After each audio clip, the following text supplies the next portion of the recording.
Ok, épisode 6 de la série J'analyse vos copies. Alors aujourd'hui, on va analyser une copie vraiment que je trouve cool à regarder. Voilà, on m'a envoyé ça. On m'a envoyé ça. Et puis, tu sais, je me demande souvent, bon, laquelle je vais choisir. Nanana, j'en ai plusieurs là en stock en ce moment. Et puis là, j'ai eu envie de parler de cette copie parce que franchement, je la trouve vraiment cool cette copie. Je la trouve tranquille, apaisante. Tu vois, c'est fluide, c'est beau, c'est propre à regarder. On va regarder la note à la fin, bien sûr, hein, comme d'habitude, mais on va juste analyser. Alors, j'ai pas l'énoncé, malheureusement. L'élève qui m'a envoyé ça ne m'a envoyé que la copie. Mais néanmoins, je trouvais ça intéressant parce que justement, on va voir ensemble que rien qu'en regardant la rédaction, la présentation, la formulation, on se doute à peu près de l'exercice sur lequel on est en train de travailler. Exemple, donc on démarre, exercice 1. Ah mince, j'ai oublié d'enlever les points. Donc les petits malins s'amuseront à calculer. C'est pas grave, la note elle sera moins surprenante, mais bon, ceux qui veulent avoir la note pour la fin, vous amusez pas à calculer quand même. Exercice 1, donc on est sur quoi? On a ici déjà une dissolution. Parce qu'on a par exemple là l'état de la matière qui est indiqué solide. Il manque juste à que, bon, c'est pas bien grave, mais rien qu'avec ce genre de formulation, avec le petit détail ici, tu vois, on a rajouté de l'eau. Là, on est sur une équation de dissolution. Après, bon, bien sûr, ça nous parle de dissolution juste après. On voit que le cours est su. Après, on voit qu'il y a du détail pour ce qui est de calculer la concentration effective pardon, des ions en solution. Donc, on constate quoi? On constate que tout est présent, quoi. Le coefficient stoichiométrique à prendre en compte, la concentration en soluté à apporter. Tu vois, tout est marqué, c'est propre. Franchement, c'est propre, c'est nickel. Donc, on se doute que l'exercice 1 portait sur un exercice de dissolution. Bon voilà, il n'y a pas grand chose à dire, c'est propre, c'est bon, tout est ok quoi. Alors ensuite, on passe sur l'exercice 2. Alors avec la tête de l'exercice 2, tu vois, avec les mots clés qui ressortent, on retrouve le mot solvant, on voit ici une ampoule à décanter, dichlorométhane, on sait que c'est un solvant, molécule polaire, molécule apolaire. Bon, on sait qu'on est sur un exercice du coup de synthèse en chimie organique, stratégie de synthèse, synthèse, et puis voilà, après, donc toujours, il y a du détail, il y a de l'explication, c'est propre, c'est bien présenté. Encore une fois, ce qui est intéressant avec cette copie, c'est de montrer, donc j'ai pas l'énoncé, comme j'ai dit, mais rien qu'en lisant la copie, on se doute dans quel contexte on se situe. Et ça, c'est très appréciable. C'est pour ça que je dis, cette copie, elle est cool à regarder et prenez-la en exemple. Parce que sur les copies, c'est vraiment important sur ta copie de contrôle que tu mettes du détail, que tu sépares les choses, que tu encadres, que tu soulignes un minimum, que tu sautes des lignes, tu vois, espacer un petit peu ça, c'est vraiment ultra important pour que le lecteur, qu'il soit correcteur ou simple lecteur comme moi là tout de suite maintenant, puisse savoir où est-ce qu'il se situe, voilà, et puisse être dans un moment agréable au moment où il lit cette copie. Plus ton lecteur va être dans une ambiance agréable, et plus il va être enclin à comprendre ce que tu dis. Et ça rejoint aussi un autre truc qu'on dit, ce qui se conçoit bien s'exprime clairement. Du coup, quand tu comprends bien ce que tu es en train de raconter sur ta copie, tu vas savoir le présenter clairement, puisque tu vas pas prendre 1000 ans à trouver tes mots, etc. Donc là, voilà, même chose. Alors, il y a des petites choses aussi, des petites remarques qu'on peut faire. Donc là, il y avait une erreur, il y avait des erreurs liées en fait à de l'imprécision. Voilà, de l'imprécision, c'est pour ça que peut-être qu'il y a des points qui ont sauté ici. Là, il y avait une erreur, on peut en parler, sur le choix du solvant adapté, parce que l'élève, hein, toi qui m'envoyait cette copie, tu disais qu'il fallait prendre un solvant de densité supérieure à l'eau. Si tu prends un solvant de densité supérieure à l'eau, tu vas te retrouver avec la phase organique en dessous de la phase aqueuse. Et en général, on a plutôt la phase organique au-dessus de la phase aqueuse. Donc c'est la phase aqueuse en fait qui a une densité plus élevée et qui se retrouve en bas, et la phase organique qui a une densité plus faible et qui se retrouve en haut. C'est plutôt comme ça que ça fonctionne dans la plupart des exos qu'on voit passer.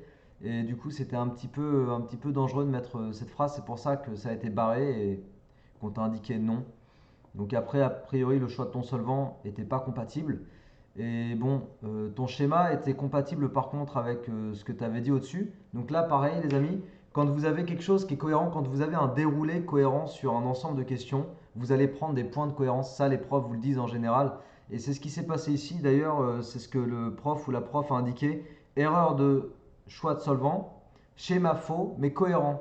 Du coup, ça, c'est ultra important d'être cohérent dans l'enchaînement de ses réponses. Parce que s'il y a de la cohérence, le professeur, il voit ça. Et du coup, il met des points. Et là, c'est intéressant parce qu'il y a quand même eu des points, quoi. Voilà. Donc après, justifier la place des phases. Ici, il faut vraiment parler des densités sur ce genre d'exercice avec ce genre de schéma. On les retrouve en première, on les retrouve aussi en terminale. puisqu'on refait un petit peu de synthèse aussi en chimie organique. Donc du coup, c'est important de comparer les densités pour dire bah, elle est plus élevée que elle, etc. pour donner l'ordre des phases. Voilà. Là, il y avait encore une histoire comment dire, de manque de précision. Tu vois, le solvant choisi est toxique. On te demande de préciser, oui, parce qu'en fait, il faut dire, souvent dans ce genre d'exercice, tu vois, encore une fois, sans le sujet, on peut imaginer l'énoncé. Souvent, sur ce genre d'exercice, on a des tableaux avec, donc là, a priori, ces différents solvants, et avec leur toxicité liée en fait aux pictogrammes de danger. Et c'est les pictogrammes qu'il faut citer. Les profs, ils demandent pardon, j'avais un peu cassé. Les profs, ils demandent en fait d'aller savoir dire ah bah tel pictogramme, ça veut dire tel danger, etc. Et du coup, là, il ne faut pas hésiter. Quand vous avez des pictogrammes qui apparaissent dans un sujet, parlez-en, les amis. Dites ah bah tel pictogramme, ça veut dire ci, ça veut dire ça, parce que c'est vraiment ce que les profs attendent, notamment pour les précautions à prendre. Voilà. Allez, je pense que on est sur la fin. Il y a encore deux pages. Le dernier exercice, donc exercice 3, c'était donc un contrôle à 3 exos. Le dernier exercice, on voit tout de suite de quoi ça parle, bien sûr. On est sur la statique des fluides. Et puis, donc toujours une bonne présentation. Alors, avec des imprécisions, là par exemple, je vois unité. Ne pas oublier les unités, c'est tellement dommage de ne pas les mettre. Alors, des fois, c'est de la méconnaissance, c'est possible. Mais là, on est sur G, l'intensité de pesanteur, c'est des mètres secondes moins 2. C'est souvent cette unité-là qu'on utilise. Donc voilà, il faut vraiment la dire.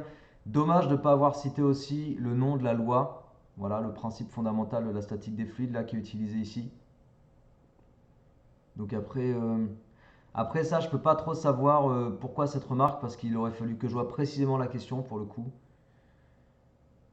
Ah oui, ok, d'accord. En fait, il y avait certainement un axe inversé, parce que du coup, H, c'est moins Z1, donc j'imagine que l'axe est orienté vers le bas, je suppose, et que c'était pas, ça fait un petit problème de résolution.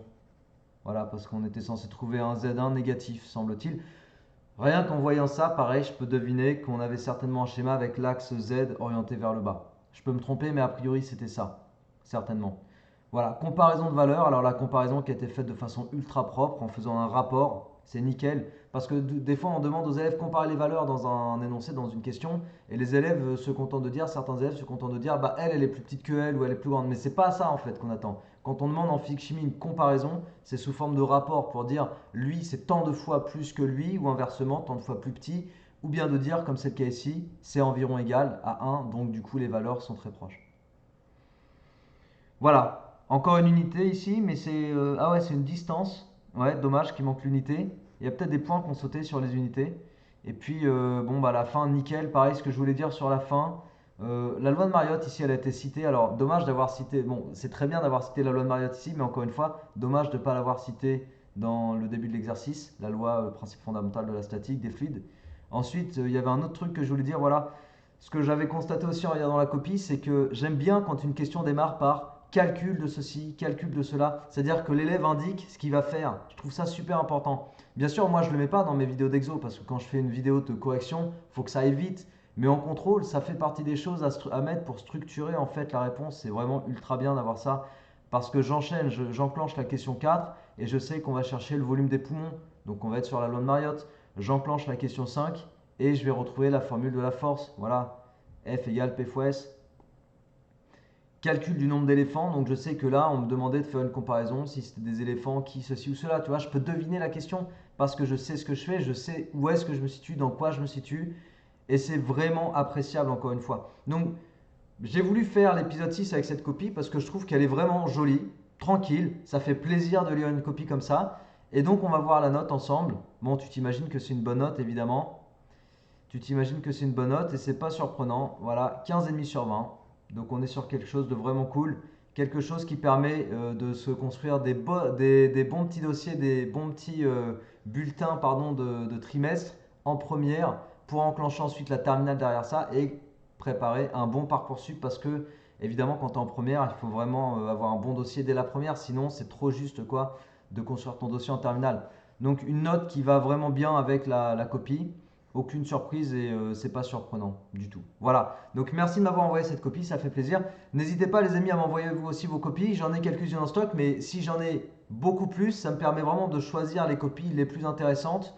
Et puis donc pour m'envoyer ça, il y a mon email en descriptif de la vidéo. Donc n'hésitez pas à m'envoyer vos copies si vous pensez qu'elles peuvent être intéressantes. Envoyez-les-moi, mettez les énoncés quand même, ça peut être mieux. Et puis voilà, donc on s'arrête là pour cette vidéo. J'espère qu'elle vous a plu. N'hésitez pas à la partager, à diffuser autour de vous. Je pense que c'est une série assez intéressante pour prendre conscience de ce qu'il faut amener sur une copie pour choper des bonnes notes. Ok les amis, prenez soin de vous, portez-vous bien, à très bientôt. Ciao.